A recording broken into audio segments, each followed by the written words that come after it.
نهاركم سعيد. حلقة جديدة من حلقات لماذا.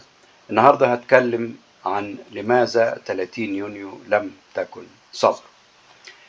أنا هنا في موقع لشهادة الحق، منحاز في شهادتي للعدل والمنطق وحق الشعب المصري لحياة أفضل.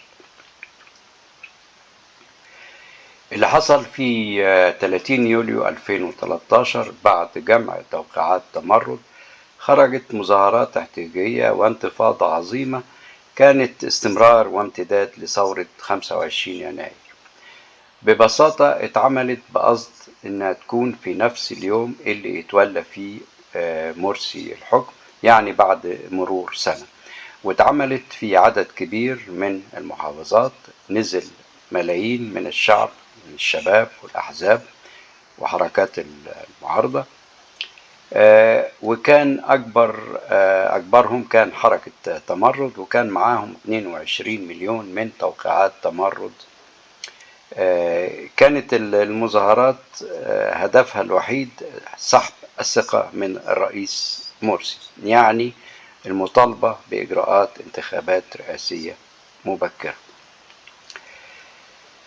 كانت أهم الأسباب وراء تمرد 30 يونيو كانت الاحتجاج على تدخل الدين في السياسة، وعلى سيطرة المرشد على الإخوان، وعلى محاولتهم تطبيق الشريعة. يعني ما كانش فيه أي مطالب تانية في اليوم ده غير سحب الثقة، يعني مش ممكن تكون ثورة بأي من المقاييس. الجيش ما كانش عنده كمان اي اختيار غير انه ينحاز للشعب اللي هو صاحب الارض وما عليها، وما كانش يحتاج اي تفويض ولا توكيل، لان دي مهمة الجيش ووظيفته الاساسية، انه بالطبع يدافع عن امن الوطن، ومش محتاج لا تفويض ولا توكيل، لانه هو ببساطة مش وكالة خاصة ولا مرتزقة الشعب هيأجرها ومحتاج تفويض. محمد مرسي مسك حكم مصر لمدة سنة، وزي ما كلنا عارفين كان اختيار بين المر والأمر منه، يعني كالمستجير من الرمضاء بالنار. وأتذكر إن أنا نصحت وقتها في انتخابات 2012 إن نحط علامة كروس على ورقة الانتخاب على الاثنين، على مرسي وعلى شفيق، علشان تبقى ورقة بطلة، وده كان تعبير الاعتراض عنهم هما الاثنين. كانت نسبة المشاركة كانت قليلة، كانت 51% بالمقارنة لباقي العالم زي ما موجود في الجراف. مصر قريبة من أفغانستان وتعتبر من أقل البلاد بنسبة المشاركة، وده والمرة دي كانت 51%، يعني نص الشعب رافض يدي صوته في السنة دي وقت ما مرسي حكم. وفي الوقت ده ما حصلش أي تحسن وقت مرسي، لا الفقر ولا الاقتصاد ولا في السياسة ولا في الأمن. وللحق مصر كان لسه ولا يزال ماسكها فلول مبارك والدولة العميقة والمنتفعين من النظام. وللحق كمان المدة كانت قصيرة، ولكن ده كان من حسن حظ مصر إن الإخوان كشفوا وأظهروا حقيقتهم بسرعة. بعد 3 أيام بس من احتجاجات تمرد، استغلت المؤسسة العسكرية الفرصة وعزلت مرسي، وكان من الطبيعي والأفضل أن الحكومة والشعب يصمموا على انتخابات مبكرة، ويعملوا استفتاء، وكنا المفروض ننتظر وقت أطول. يعني كان أحسن يكون كله بالقانون، وكان يمكن لو ما استعجلش الفريق السيسي كنا تجنبنا رد فعل الإخوان والإرهاب والاعتصامات وآلاف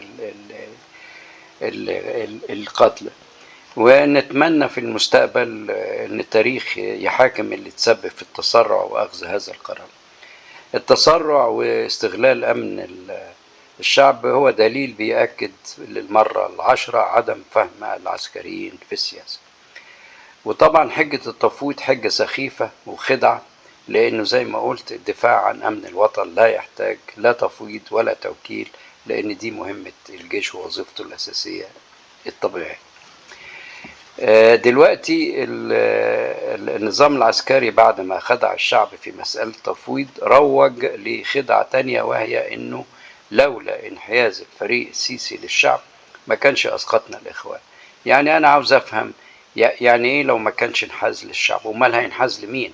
الشعب دايما هو الصح ومعاه الحق في كل دول العالم ما عدا طبعا جمهورية الموز.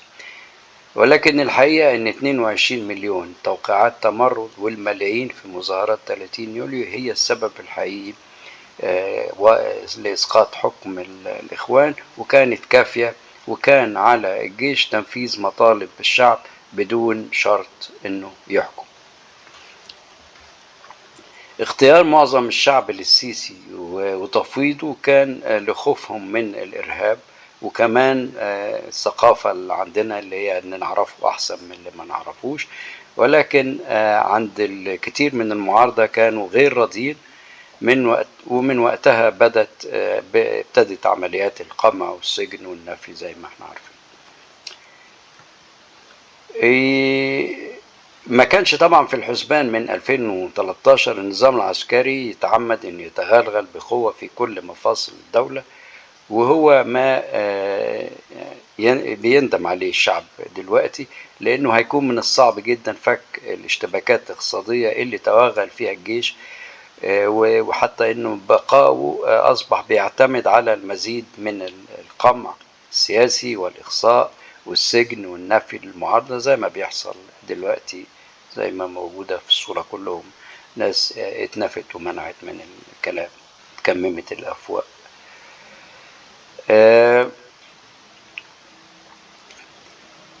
وده اللي بتتوصف بيه الأنظمة السلطوية لما تلجأ للقمع، فبتبقى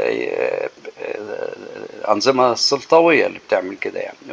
ولذلك بتتوصف زي ما بتقول أريكا فرانتس في كتابها عن سيناريوهات الأنظمة السلطوية سنة 2022، يعني كتبت عن كده وبتقول انه في الفترة من نهاية الحرب العالمية الثانية وحتى 2010 سقط 239 نظام سلطوي، معظمهم كان لصالح الشعب، ولكن للأسف كان في 33% منهم تحول بانقلاب عسكري إلى ديكتاتورية الحكم، وهو أسوأ الأنظمة زي ما معروف. اللي بينقضوا وبيزعجهم ثورة 25 يناير معروف طبعا بالطبع هم فلول نظام مبارك الفاسد من المستفيدين اللي كانوا بيدعموا نظامه من رجال أعمال ومن الشرطة ومن الجيش، كلهم أزلتهم ثورة 25 يناير وحكمتهم وزجت بهم في السجون ولطخت تاريخهم. لكن معظمهم للأسف بعد 30 يونيو 2013 عادت وجوههم بالتدريج في الإعلام وفي المناصب المختلفة، رجعوا للانتقام بعد أن سمح لهم النظام العسكري الحالي اللي بيستقوى بيهم، ولكن طبعا ده مقابل انه يبقى في الحكم. وبقى هدفهم المشترك التخلص من كابوس 25 يناير واستبداله بالتدريج ب 30 يونيو عشان يعتبروها هي الثورة يعني. وبقت المعارضة الحقيقية مطحونة ما بين اللي أهنتهم الثورة وبين الحكم العسكري المستميت للبقاء في الحكم وبين التيارات الإسلامية اللي لفظها الشعب في تمرد.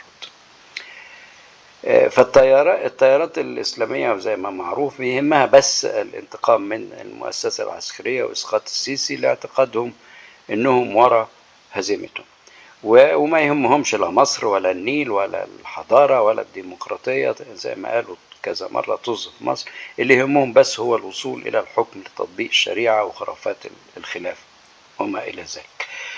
وطبعا أهم حاجة أنهم يتدخلوا في حياة الإنسان اليومية. وزي ما واضح في السنين الأخيرة في تعمد بتجاهل ثورة 25 يناير وحتى عدم الاحتفال بها زي ما كان قبل كده، لا في الداخل ولا في الخارج. والحجج حجاجهم واهية وكذب بيروج ليها طبعا أبواء إعلام النظام المملوكة تماما للجيش. للأسف الغالبية العظمى في مصر هي غالبية صامتة مغلوبة على أمرها ومتقاعسة، قاعدة على كنبة مستنية إن ربنا يبتليها بمتلازمة من نوع ليما سندروم، اللي فيها الحالة بتوصل إن الخاطب نفسه اللي خطف الرهينة نفسه تصعب عليه الرهينة، يعني الظالم يصعب عليه ويتعاطف مع المظلوم. حالة سياسية متدهورة ومزرية للأسف. هنا في كتاب للربيع العربي سنة 2020 بالعربي، واحد بالإنجليزي في 2021. في لينك هنا للي عاوز يعرف تفاصيل أكتر عن تمرد وعن ثورة 25 يناير.